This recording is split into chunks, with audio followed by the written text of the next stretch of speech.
Buenas noches, bienvenidos a la primera sesión del programa de especialización en formulación, evaluación y liquidación de planes de negocio. Vamos a iniciar la 7ª sesión del programa con el módulo de liquidación de planes de negocio. Entonces voy a compartir mi pantalla para ya dar inicio a nuestra sesión y poder aprovechar al máximo nuestras 2 horas, ¿no? Que está programada la sesión. Entonces vamos a iniciar, como saben, el módulo de liquidación de planes de negocio. Ya ustedes están de módulos anteriores, conocen la estrategia, pero también hay sin duda algunos participantes que se están uniendo hoy al módulo de liquidación porque sabemos que hay una brecha enorme en el tema de liquidación de planes de negocio. Los planes de negocio en materia, sobre todo de las iniciativas Procompite, tienen una brecha de más de 80% de planes de negocio sin liquidar. Es una brecha, sí, pero también para los profesionales que nos dedicamos y nos formamos en estos temas, también es una oportunidad porque es un mercado laboral al que nosotros podemos acceder prestando servicios para liquidar los planes de negocio. Esta cantidad enorme de planes de negocio en los diferentes gobiernos regionales y locales, ¿no? Que están pendientes de liquidar. Sabemos también que a nivel nacional, de los 25 gobiernos regionales como unidad ejecutora, no como región, sino como gobierno regional, como unidad ejecutora, 23 de los 25 ya han implementado Procompite. Entonces, por ejemplo, el último que implementó el Callao, que ya este año debe realizar su proceso de liquidación, ¿no? Y así otros 22 gobiernos regionales que también tienen planes de negocio pendientes de liquidar. Los únicos que no tienen planes de negocio pendientes de liquidar sería el gobierno regional de Ica y el gobierno regional de San Martín como unidad ejecutora. Estas dos gobiernos regionales no han implementado Procompite, por lo tanto no tienen planes de negocio para liquidar, pero como ven, en contraposición, tenemos los 23 gobiernos regionales que sí han implementado Procompite, que tienen planes de negocio que han sido ejecutados y que ahora están a la espera de ser liquidados, muchísimos, ¿no? Y en el caso, por ejemplo, del gobierno regional de Lima, que hace Procompite, que implementa Procompite todos los años, entonces también tiene muchísimos planes de negocio pendientes de liquidar. Y bueno, para los que se están sumando a la sesión de hoy, un poquito repasemos el concepto de Procompite. Sabemos que es una estrategia prioritaria, no es un programa, no es un programa porque no es temporal, tampoco es un proyecto de inversión, tampoco es un fondo, porque los fondos se aprueban por ley y aprueban recursos. Procompite como tal es una estrategia que fue aprobada y publicada mediante una ley, ¿no? La ley 29337. Entonces es una estrategia prioritaria que permite a los gobiernos regionales y a los gobiernos locales disponer de sus recursos, de los recursos que estas entidades tienen para cofinanciar planes de negocio. ¿De quiénes? De los agentes económicos organizados. ¿Y quiénes serían los agentes económicos organizados? Serían las unidades económicas formalmente constituidas que desarrollan actividad productiva y o empresarial. Entonces, estas unidades económicas que realizan actividades productivas y empresariales que estén formalmente constituidas en el marco de la legislación vigente pueden presentarse para Procompite y ser beneficiarios, ¿no? Presentarse como agentes económicos organizados. Tienen que organizarse, sabemos que para que haya una organización se necesita más de una persona, ¿no? Por eso es que en el tema de Procompite hay categorías, y por ejemplo la categoría B vigente te pide mínimo 2 miembros, porque si no sería solo agente económico con uno. Pero cuando ya habla de agente económico organizado, te pide que sea mínimo 2, ¿no? Entonces, en el tema de Procompite se pueden presentar, por ejemplo, asociaciones sin fines de lucro, que son las que se constituyen en el marco del Código Civil, también las cooperativas y también las sociedades comerciales y mercantiles, ¿no? Que son las empresas, sociedad anónima abierta, cerrada, sociedad de responsabilidad limitada, una SAC, sociedad anónima cerrada simplificada, todas las modalidades societarias en el marco de la Ley General de Sociedades, salvo la EIRL, que es una persona jurídica en el marco de la Ley General de Sociedades, pero es empresa individual de responsabilidad limitada. Entonces, como los beneficiarios de Procompite son agentes económicos y que además están organizados, solo esta modalidad de EIRL no podría presentarse, ¿no? Salvo se consorcie con otra EIRL y pueda presentarse para Procompite. Eso como concepto, ¿no? General es importante conocer porque suelen surgir muchas dudas, ¿no? Agente económico organizado, muchos creen que solo son las asociaciones y muchos consideran que se debe impulsar a la MIPE, a la micro y pequeña empresa, pero también dentro de la micro y pequeña empresa, el concepto de agente económico es similar al concepto de una MIPE, ¿no? Porque básicamente también son unidades económicas que están formalmente constituidas y que desarrollan actividad productiva y empresarial, ¿no? Entonces, es amplio el concepto de agente económico organizado, abarca las diferentes modalidades asociativas, ahí entran, como les mencioné, asociaciones, cooperativas, también los consorcios que están en el marco de la Ley General de Sociedades, etcétera, ¿no? Entonces, siempre que estén organizados, con más de 2 socios, y estén formalmente constituidos, y la formalidad significa que tengan reconocimiento legal, en este caso lo otorga la SUNAT, y el reconocimiento tributario, que lo otorga la SUNAT, ¿no? Con el número de RUC. Por eso es que los agentes económicos organizados tienen que tener un RUC 20, con 20 debe iniciar. Ese es también un punto a tener en cuenta, porque a veces dicen, somos unidades económicas, somos MIPES, entramos con RUC 10. No pueden, porque tienen que ser personas jurídicas formalmente constituidas.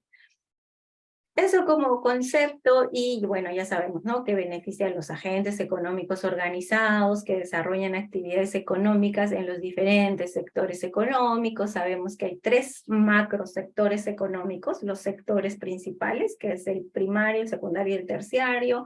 En el primario están todas las actividades productivas y extractivas, y ahí, en ese sector primario, se ubican las actividades agrícolas, pecuarias, forestales, de minería y de pesca, porque son productivas, extractivas, ¿no?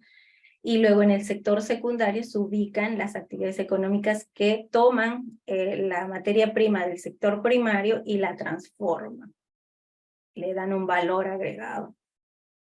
Y ahí está la agroindustria, la industria, manufactura, etcétera, ¿no? Y en el sector terciario son todas las actividades económicas relacionadas a la provisión de servicios, ¿no? Todos los servicios relacionados a las diferentes cadenas productivas.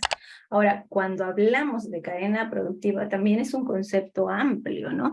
¿Por qué? Porque una cadena productiva como tal no es simplemente un producto. Vamos a priorizar la cadena productiva textil. No, la cadena productiva como concepto que está dentro de la ley de fortalecimiento de cadenas productivas es el sistema, es todo un sistema que agrupa a los diferentes actores interrelacionados por el mercado y que participan articuladamente en actividades que generan valor. O sea, si hay varios actores que participan articuladamente en actividades que generan valor alrededor de un bien o un servicio, entonces estos son todos los actores dentro de la cadena productiva, porque la cadena productiva no es un sector, no es un producto, es todo un sistema. Ahora, otra cosa es cómo denominamos a la cadena, la denominación que le demos a la cadena. Ahora, cuando nosotros denominamos una cadena productiva, la tenemos que hacer por el producto primario de la cadena productiva. Producto primario de la cadena productiva, porque es un sistema, recordemos, entonces identificamos el producto primario y a partir del producto primario le damos el nombre, lo bautizamos a la cadena productiva, ¿no? Por eso es que hay cadena productiva de la papa, y la cadena productiva de la papa puede estar ubicada de acuerdo al producto en un sector primario o en el sector secundario. Por ejemplo, si nada más el plan de negocio que presentan estas organizaciones que nosotros vayamos a liquidar, presentaran un plan de negocio de producción de papa, ¿no? Que tenga que ver con dotación de semilla o quizás mejoras en los procesos de cosecha o de siembra o preparación de terreno, qué sé yo, que tenga que ver solo con mejoras dentro del proceso para la producción de este producto primario. Entonces sería cadena productiva de la papa, el producto papa, y el sector sería el agrícola, ¿no? O el subsector sería el agrícola. Pero si nosotros decidimos darle un valor agregado a la papa y decidimos hacer papa congelada o harina o papa deshidratada o chips de papas andinas, entonces estamos dando un valor agregado a la papa. Y la cadena productiva va a seguir siendo cadena productiva de la papa, producto chips de papas, y el sector cambia automáticamente, porque como le estás dando valor agregado ya no es del primario, entonces pasa al secundario, porque el sector secundario es el que le da un valor agregado al producto, ¿no? Entonces, es muy importante saber estos temas, porque cuando nosotros vayamos a liquidar, vamos a tener que liquidar los planes de negocio de organizaciones que se ubican o que estas organizaciones desarrollan alguna actividad dentro de una cadena productiva, ¿no? Entonces, es importante conocer estos puntos y además también resaltar que, por ejemplo, cuando nos contraten, nos soliciten nuestros servicios para liquidar planes de negocio, tenemos que tener claro que hay planes de negocio que vamos a liquidar con una norma. Eso lo vamos a ir detallando más adelante, y van a haber planes de negocio con otra norma, ¿no? Entonces, para que no nos genere confusión, debemos verificar, a ver, este plan de negocio que nos están encargando de liquidar, ¿con qué norma se aprobó? Y cuando tengamos la respuesta a esa pregunta, entonces vamos a decir, entonces voy a liquidar con este procedimiento, o voy a liquidar con este otro procedimiento, ¿no? Y de esta forma se va a poder saber y el proceso que vayamos a seguir. Y dentro de un proceso u otro, de acuerdo a la norma que rija este plan de negocio que fue aprobado, vamos a encontrar que, por ejemplo, con el primer reglamento, la primera norma, hay múltiples sectores económicos, ¿no? Que se han identificado y se han estado trabajando. Pero cuando liquidemos planes de negocio con el nuevo reglamento, que vamos a ir detallando también estos temas, entonces les decía, ¿no? Que con el nuevo reglamento ya está como más parametrado. Vamos a tener solo 9 sectores con los que vamos a trabajar, pero en realidad no son sectores como tal, porque los conceptos de sectores económicos hablan solo de 3 sectores, ¿no? En algunas bibliografías vamos a encontrar 5 sectores, pero son derivados del sector terciario en realidad. Pero como conceptos generales siempre se priman 3 sectores económicos como tal sectores. Pero en el caso de Procompite denominan sectores a los subsectores, ¿no? Que por ejemplo el sector agrícola, el sector pecuario, el sector forestal, son o pertenecen al sector primario como tal, pero en realidad estos serían subsectores, ¿no? Pero están como parametrados en 9 sectores con la finalidad de dar un seguimiento y determinar que los recursos de Procompite a qué sectores se benefician más, ¿no? Más al sector primario, al sector secundario, qué tipo de actividades. Si es en el sector primario, se benefician más planes de negocio del sector agrícola, del sector pecuario, y de esa forma permite monitorear e impulsar tal vez algunas actividades que tengan que ver con la agroindustria o la industria, ¿no? O impulsar tal vez con mayor énfasis las actividades del sector agrario para que las entidades competentes, que son el Ministerio de Desarrollo Agrario y el Ministerio de la Producción, puedan hacer un monitoreo de los avances que son su responsabilidad en el marco de la ley, ¿no? Entonces, es también importante tener conocimiento de eso. Y este conocimiento, ¿por qué nos va a servir? Porque cuando tengamos que hacer la liquidación, el proceso de liquidación con un conocimiento de los procesos de gestión, de los procesos en temas normativos y los procesos también propios de cada norma, nos va a ayudar a poder tener más claro todo y liquidar de manera más sencilla, más fácil, con conocimiento, todos los planes de negocio. Entonces, cuando conocemos estos aspectos, el proceso de liquidación, que para algunas personas consideran que es como complicado, dificultoso, y es la razón por la que no se liquidan tantos planes de negocio, en realidad no es así, ¿no? El proceso de liquidación es un proceso yo diría bastante sencillo, es casi metodológico, tiene su etapa de ir a campo para conocer cómo se ha ejecutado el plan de negocio en campo, otra etapa de trabajo en gabinete, consolidación de información presupuestal, la consolidación de todos los documentos sustentatorios que acompañan a la liquidación, y básicamente sería esto aunado a una resolución que apruebe la liquidación, ¿no? Entonces son, como les digo, es metódico, es ordenado, tiene sus partes, y cuando conocemos aspectos técnicos, normativos y de procedimientos, hacer la liquidación pues es un proceso sencillo. A ver, tengo algunas preguntitas aquí. Jomer Pimentel nos dice: lo de la papa, lo que menciona de la transformación, no iría en agroindustria, claro, iría en agroindustria cuando sería chips de papa, claro que sí, Yomer. Si fuera solo papa, producto primario, y el plan de negocio tendría que ver solo con mejorar la producción, las semillas, el cultivo, ahí sería producto papa, cadena productiva de papa, y sector o subsector sería el sector agrario, ¿no? O agrícola. Pero si nuestro producto sería chips de papa, cadena productiva de papa, el sector ya sería agroindustria.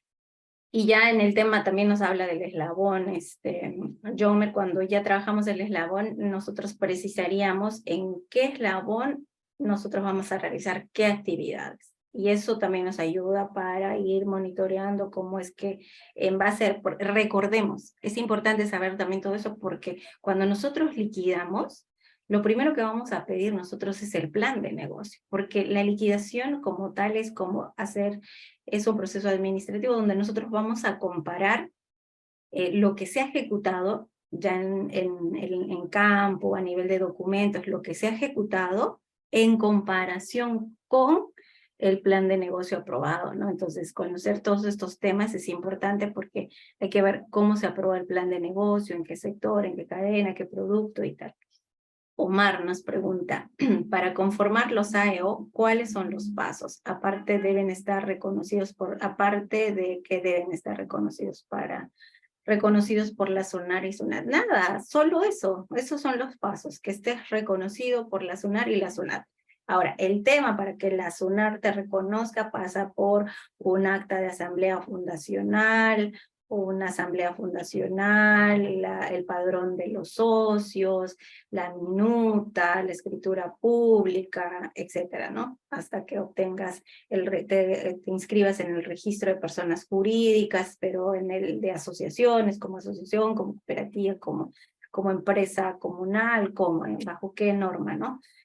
Te vas a constituir. Y luego, una vez que ya estás inscrito como persona jurídica en la SUNAR, entonces solamente haces el trámite para obtener el RUC como persona jurídica.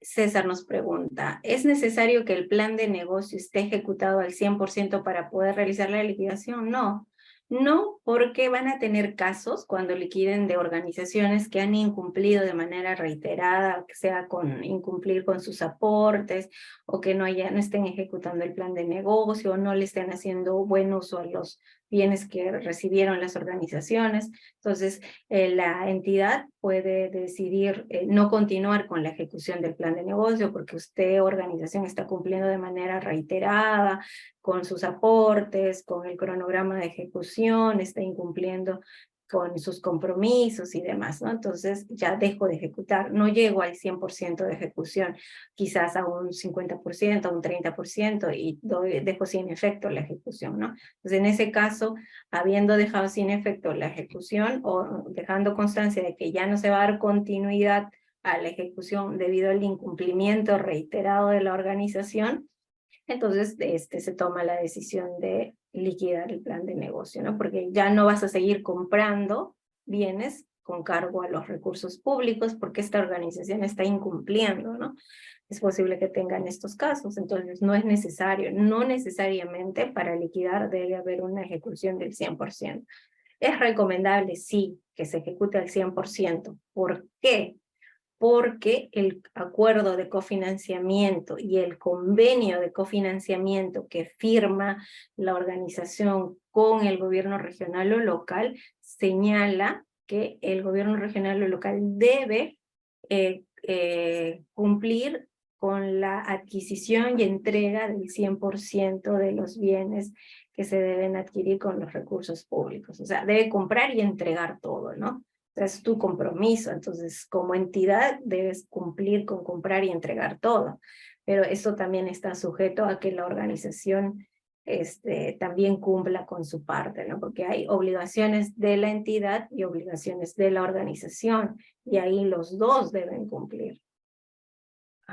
Camilo Zúñiga nos dice: estoy elaborando mi plan de negocio, ¿me permitirá participar en el concurso ya que yo mismo soy el formulador? Mi empresa es sociedad de responsabilidad limitada. Sí, si estás elaborando, verifica que efectivamente hay un concurso vigente en la entidad a la cual te estás presentando, porque recordemos, como dice el concepto, ¿no?, de Procompite, es una estrategia prioritaria implementada por gobiernos regionales y locales. Entonces hay 25 gobiernos regionales, 196, si no me equivoco, municipalidades provinciales y más de 1,600 municipios distritales, ¿no? Entonces, si este gobierno regional o este gobierno local está implementando Procompite y tú estás formulando tu plan de negocio, te deberían permitir participar, porque la consulta es: ¿me permitirán participar en el concurso? Claro que sí, si hay un concurso vigente. Si tú mismo eres el formulador, no hay problema, porque de hecho hay planes de negocio que cuando nos toque liquidar van a ser tan sencillos que no necesariamente se requiere la firma de un especialista, ¿no? Porque el plan de negocio no tiene características técnicas que requieran la firma especializada, no sé, de un ingeniero agroindustrial o de un ingeniero civil, ¿no? Porque ustedes saben que cuando se trata de infraestructura especializada, sobre todo, se requiere pues la firma de un ingeniero, ¿no? Para el tema de infraestructura, y cuando son planes de negocio que requieren cierta especialidad por el tema de, no sé, que se va a implementar una planta de transformación de algún producto, quizás se requiera la firma de un ingeniero agroindustrial, industrial, ¿no? Dependiendo. Y va a depender, pero si el plan de negocio no requiere especialización, entonces muy bien, una persona que forme parte de la organización también puede firmar en el caso de formulador, ¿no? Ahí lo que yo te recomendaría es que revises las bases y que no haya restricciones a la hora de formular, porque he visto bases en las que dicen que el formulador debe ser profesional, titulado, colegiado, habilitado, ¿no? Ya eso es un requisito que algunas entidades colocan, pero como les digo, ¿no? Si no hay este requisito, no habría ningún problema. Y con el tema de la empresa tampoco no habría ningún problema. Ahora, otro punto que debemos tener, genial, dice que esas condiciones sí las cumple, genial. Ahora, es de dónde van a salir los recursos para cubrir los gastos de la liquidación.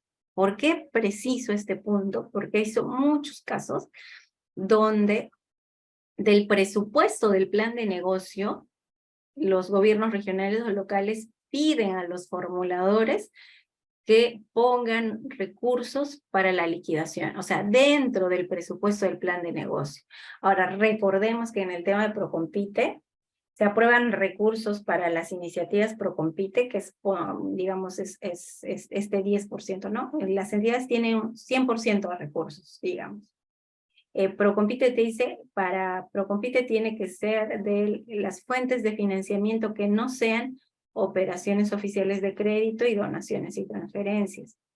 Entonces solo nos quedarían 3 fuentes de financiamiento, que son recursos ordinarios, recursos directamente recaudados y recursos determinados, ¿no? Entonces imagínense este círculo, es todo el presupuesto. De eso vamos a sacar el 10%, porque la norma,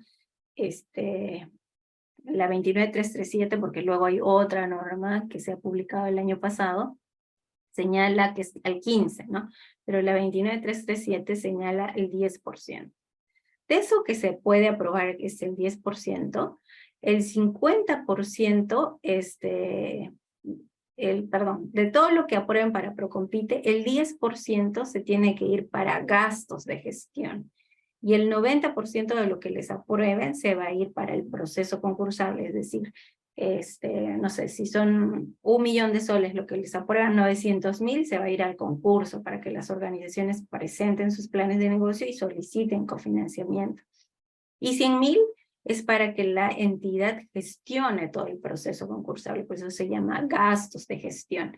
Y de ese 10%, que serían 100.000 soles, la mitad como mínimo se debe ir como máximo se debe ir para la fase de autorización y la de implementación. Pero ¿en qué se gasta ahí? Básicamente va a ser para la priorización de cadenas productivas y la evaluación técnica económica de los planes de negocio. O sea, la mitad. Si teníamos 100.000 para gastos de gestión, 50.000 para estas actividades. Y nos quedarían 50.000 para la ejecución, que es la supervisión de planes de negocio y los recursos de donde van a salir el pago a los operadores privados, los consultores que van a realizar la liquidación y cierre de planes de negocio. Entonces, básicamente va a ser para eso, ¿no? Ahí tenemos, de aquí va a salir. No salen de los planes de negocio. O sea, de este 90%, de este círculo grande, no sale para la liquidación. No es técnicamente recomendable, ni siquiera normativamente recomendable, porque he visto que varias entidades lo hacen, pero no es recomendable ni técnica ni normativamente que incluyan dentro de las bases un requisito para que las organizaciones dispongan dentro de su presupuesto que van a solicitar para ser cofinanciados, que también se incluya recursos para la liquidación. ¿Por qué? Porque ya la norma te dice, de lo que te vayan a aprobar para Procompite, sea 1 millón de soles, el 90% de lo que te aprueben con acuerdo de consejo se tiene que ir para el concurso. Y para el concurso es para cofinanciar los planes de negocio, para la adquisición de bienes, servicios, ¿no? Que pueden ser maquinarias, insumos materiales e infraestructura que requiera la organización. Y el 10% es para los gastos de gestión, o sea, para que tú como entidad gestiones este proceso, ¿no? ¿Y en qué puedes gastar como entidad? Puedes gastar para la priorización, puedes gastar para la evaluación técnica, para la supervisión, y lo que nos interesa a nosotros, que de ahí sale para la liquidación. Eso lo dice la norma en el artículo 7.2 y en el 33 también, ¿no?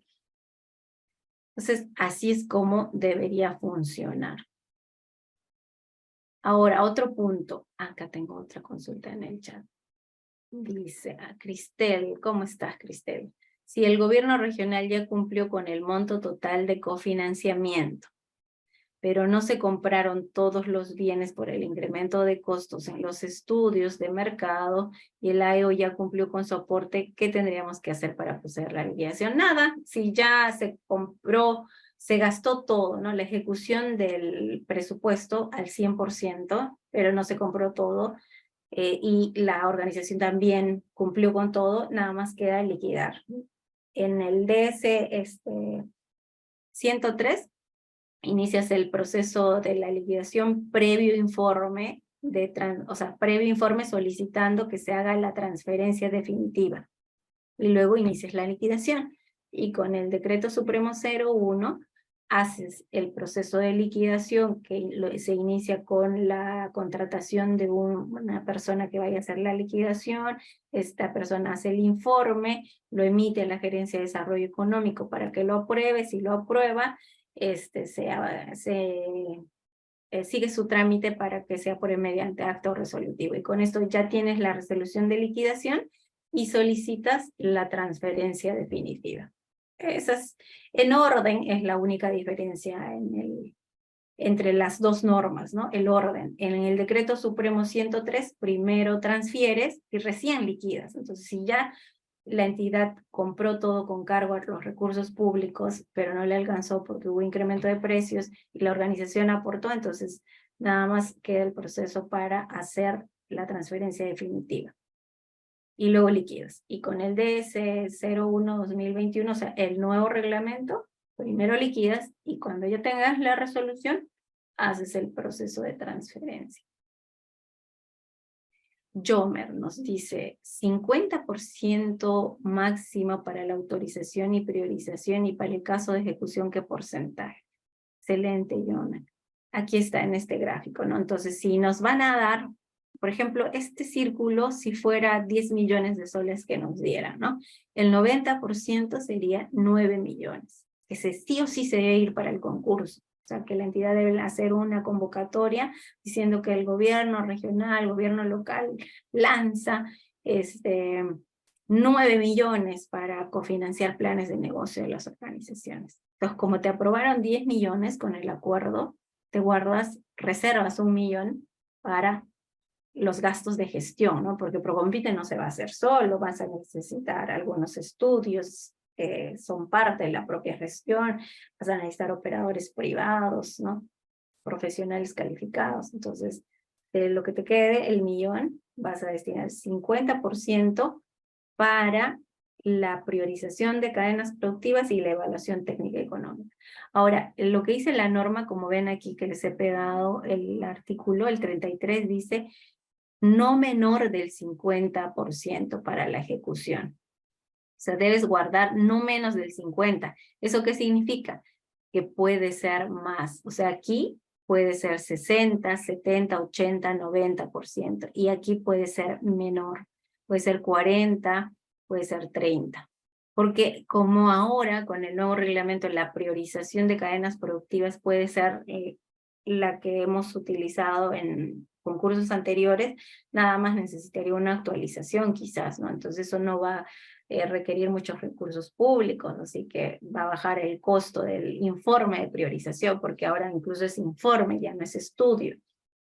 Luego, en la fase de implementación, vamos a tener que reservar recursos para la evaluación técnica económica de los planes de negocio, ¿no? Porque hay un trabajo que se hace de campo, etc. Entonces, tienes que reservar como máximo la mitad. Entonces, como máximo, quiere decir que puede ser menos, claro que sí. Y la diferencia pasaría para la ejecución. Y en la ejecución, ¿qué es lo que se va a gastar? Un proceso que es largo, que es la supervisión de la ejecución y operación de los planes de negocio. Es súper largo porque tarda 2 años, ¿no? Prácticamente. Y 1 año es de compra y entrega de bienes. Entonces, 1 año de compra y entrega de bienes a veces va a ser en 4 meses, a veces en 6 meses, no lo sabemos, ¿no?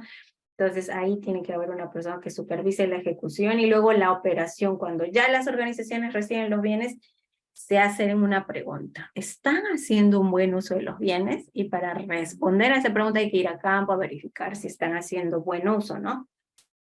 Entonces, van a necesitar recursos. Por eso es que la norma, el artículo 33, dice un monto no menor al 50%. No menor al 50%. Eso significa que para la ejecución puede ser más. Y en la ejecución está la supervisión, como les mencioné, y la liquidación. De ahí sale para la liquidación y cierre de los planes de negocio. A ver, otra consulta. Yo me dice, no me queda claro en qué caso el informe y en qué caso estudio de priorización. Excelente, Yomer. Con el vamos a aquí les va a quedar claro, acá, en la línea de tiempo. Vamos a hablar de cómo es la línea de tiempo de la norma de Procompite. Como Procompite es una estrategia prioritaria enmarcada en la ley 29337, la ley 29337 nace en el 2009, ¿no? Para impulsar las cadenas productivas. Y es toda una historia, ¿no? Porque nace en el marco de la Ley de Fortalecimiento de Cadenas Productivas, que da el concepto claro de cadenas productivas. Posterior a eso, se firmó un tratado de libre comercio con Estados Unidos y como nuestros productos bandera eran productos del sector primario, entonces había que generar políticas para impulsar estos sectores, ¿no? Políticas para que los productores tengan la capacidad de dotarse de tecnología para mejorar sus procesos productivos, ¿no? En campo y demás. Entonces, a partir de eso se crean varios programas, instrumentos y normas que impulsen que las entidades públicas puedan cofinanciar ciertos planes de negocio de organizaciones privadas, ¿no? Porque antes solamente eran proyectos de inversión, y con proyectos de inversión, ustedes lo saben, solamente es capacitación, asistencia técnica y unidades prestadoras de servicio o unidades demostrativas, ¿no? No podía haber esta transferencia o adquisición de bienes para ser entregados a las organizaciones, no podía, porque los proyectos productivos lo señala la norma. Percy, tu micro, salvo que quieras intervenir, tu micro está prendido. Percy.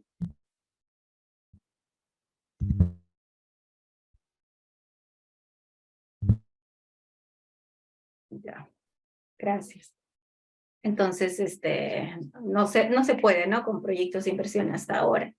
Pero a través de Procompite sí se podía, o sí se puede hasta ahora, adquirir maquinarias, insumos, materiales, servicios, dotar de tecnología a estas organizaciones, a estos productores, ¿no? Y como hay una teoría económica que habla sobre el desarrollo de de los productores, se logra a través de la conformación de asociaciones, de la conformación de organizaciones, ¿no? Que unidos pueden lograr el desarrollo, unidos pueden tener mayor volumen para comercializar, mejorar su capacidad de negociación y demás, es que se impulsa que se cofinancien planes de negocio, se entregue, se dote de tecnología a unidades económicas y que además estas sean, para fomentar el tema organizacional, sean a agentes económicos organizados, ¿no? Entonces hay todo un tema sobre este punto. Y es que salen pues todos estos programas del Estado para cofinanciar planes de negocio, como Procompite, Agroideas, luego el PINI, el PINIPA, y los otros que han salido últimamente, ¿no? Turismo Emprende, y otros como por ejemplo, hay unos recursos que es del fondo Mi Pyme Emprendedor, que sí es un fondo porque ha aprobado como 600 millones, de los cuales 500 es para instrumentos financieros y 100 millones es para instrumentos no financieros, ¿no? Estos instrumentos no financieros también es para cofinanciar planes de negocio de organizaciones y a través de recursos no reembolsables, ¿no? ¿Cuál es su operador? Es Proinnovate y por ejemplo, hay, ¿no? No sé, no me acuerdo ahorita ninguno de este fondo, pero hay para la innovación en tecnología, para empresas que quieran mejorar su capacidad de comercialización a través del e-commerce, para incluso mercados de abasto que quieran mejorar la dotación para mantener la cadena de frío, etcétera. Entonces hay varios recursos no reembolsables que se operan a través de Proinnovate, pero que son parte de los recursos no reembolsables de instrumentos no financieros de fondos, que sí hay fondos, como el fondo Mi Pyme Emprendedor, ¿no? Entonces así, hay muchos se han implementado. Entonces, eso es por eso que la ley en el 2009 se publica la ley, ¿no? Luego esta ley fue reglamentada. Y tenía requisitos como, por ejemplo, ¿no? Las organizaciones con 5 socios. Y eso fue en el 2009, 10, 11. Y en el 12 se publica otro reglamento. Y ahí respondo la pregunta que nos hizo, porque creo que me está oyendo por la tangente. Ahí voy a responder la pregunta que nos hizo yo. Me dice, no me queda claro en qué caso es informe y en qué caso es estudio. Con el reglamento del Decreto Supremo 2012, este reglamento señala en su guía operativa, porque tiene una guía operativa este reglamento, señala que se debe hacer un estudio de priorización. Entonces, antes de la publicación del nuevo reglamento, porque para eso es la línea del tiempo, se tenía que hacer solo estudios de priorización. Pero en el 2021 se publicó un decreto supremo nuevo, un nuevo reglamento. Entonces dijo, estudios, si cada año hacen Procompite, cada año van a hacer estudio, no era necesario. Entonces reduce el requisito y ya no pide estudio, pide informe. Y señala además que este informe puede tomar como referencia el plan de desarrollo concertado y también que tiene una validez multianual, ¿no? O sea, que puede servir para 3 años, que puede ser actualizado, ¿no? Entonces ya no le baja el grado de estudio a informe. Entonces ahora ya no tienen que gastar grandes sumas de dinero en hacer estudios de priorización todos los años, porque en sí las cadenas productivas generalmente se mantienen, ¿no? Y salvo algunas entidades que actualizan e incluyen algunas cadenas, como por ejemplo cuando hubo el boom de los ajos o de el primo de la cúrcuma, el kion, cuando hubo, ¿no? Muchas entidades empezaron a priorizar estos productos. Ahora con el boom de la fruta del dragón también, que muchas están produciendo, o de los arándanos, algunos ya priorizan estos productos que antes no estaban priorizados, ¿no? Dentro de las cadenas que habían identificado. Entonces ya no necesitan, el punto es, ya no necesito hacer estudios como antes cada año y gastar muchos recursos en hacer estudios porque la norma lo pedía. Ahora, con informes de priorización ya puedo hacer que me aprueben los recursos, priorizo mis cadenas y demás, ¿no? Ya es menos el requisito. Dice Joseph, nos dice, ¿qué se puede hacer cuando un plan de negocio de precios unitarios de los materiales, equipos fueron considerados bajos en el momento de la ejecución? Los precios de estos materiales en el mercado están altos. Ahí es un tema, porque ¿qué se puede hacer si dices que ya lo encuentras así? ¿Qué puedes hacer cuando ya la situación está así? Corresponde hacer una adenda al convenio, no una modificación del convenio, sino una adenda al convenio, ¿no? Entonces, en el convenio están establecidas las responsabilidades y detalla lo que se va a comprar y entregar a la organización. Y con una adenda a ese convenio señalas qué puntos voy a modificar, qué aspectos, ¿no? Técnico, operativos, de plazo, o de la estructura del presupuesto técnico voy a modificar. Entonces ya corresponderá hacer un análisis de qué dejaré de comprar para poder comprar otras cosas, ¿no?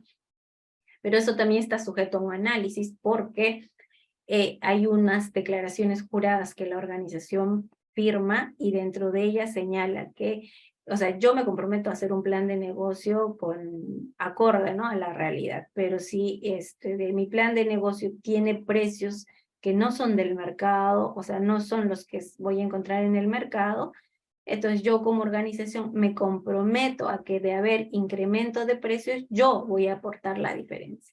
Entonces, si es por responsabilidad de la organización tendría que dar la diferencia, como dice la declaración jurada que presenta. Pero si este incremento de precios se debe a que la entidad debió comprar en febrero y termina comprando en diciembre, entonces ya no le puedes simplemente decir a la organización, oye, pon la diferencia, porque uno hace un análisis y dice, a ver, esta responsabilidad de retraso que ha ocasionado que los precios se incrementen, ¿a qué se debe, no? Entonces, si se debe a la organización que no presentó precios reales y a precios de mercado, corresponde a ellos asumir la diferencia, ¿no? Pero si analizas que fue porque la entidad no cumplió en el cronograma, qué sé yo, entonces ya tendrías que hacer quizás una adenda al convenio y ver qué aspectos son modificables, ¿no? Y que no afecten también el logro de objetivos del plan de negocio. Entonces, como que se debe hacer un análisis en la ejecución. Ahora, si ya te tocó un plan de negocio que ha sido modificado,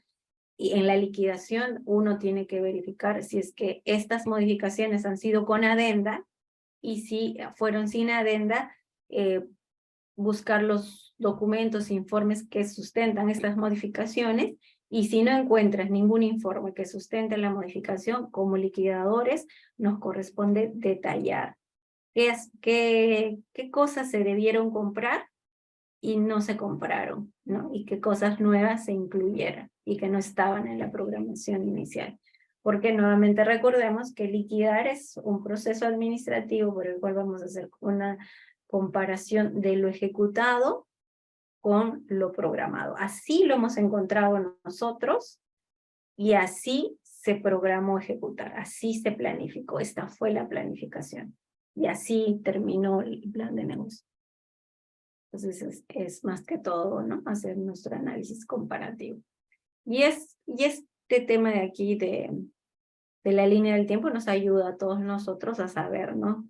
Por ejemplo, este Decreto Supremo 103 es temporal, entonces cuando nosotros veamos planes de negocio que están con esta norma aprobados, y vamos a ver eso en la resolución de ganadores, en el acuerdo de consejo, que todo va a ser referencia al Decreto Supremo 103, entonces nosotros decimos, entonces este plan de negocio lo liquido con los instrumentos que son la guía operativa y los procesos. Entonces, aquí primero voy a transferir y luego liquido. Entonces, cuando veo otros planes de negocio cuyos referencias normativas sean el Decreto Supremo 2021, entonces digo, esto lo voy a liquidar con los formatos de la directiva. Y entonces el proceso es diferente. Primero voy a liquidar y después voy a transferir, ¿no? Entonces, esto básicamente es la diferencia entre los dos procesos. Como les digo, Procompite, pues es una norma que estamos 2023, se creó en el 2009, eso significa que tiene 12 años, ¿no? de vigencia o más. Entonces, ha tenido varios cambios normativos, ¿no? Entonces, este reglamento todavía, el Decreto Supremo 103, es de aplicación a todos los planes de negocio cuya base normativa haya sido este reglamento, ¿no? Entonces, si un plan de negocio fue ejecutado con esta norma, primero transfiero y luego liquido. Ese es básicamente, ¿no?, lo que debemos conocer en este aspecto. Ahora, otro punto es cuando nosotros vayamos a liquidar, vamos a encontrar planes de negocio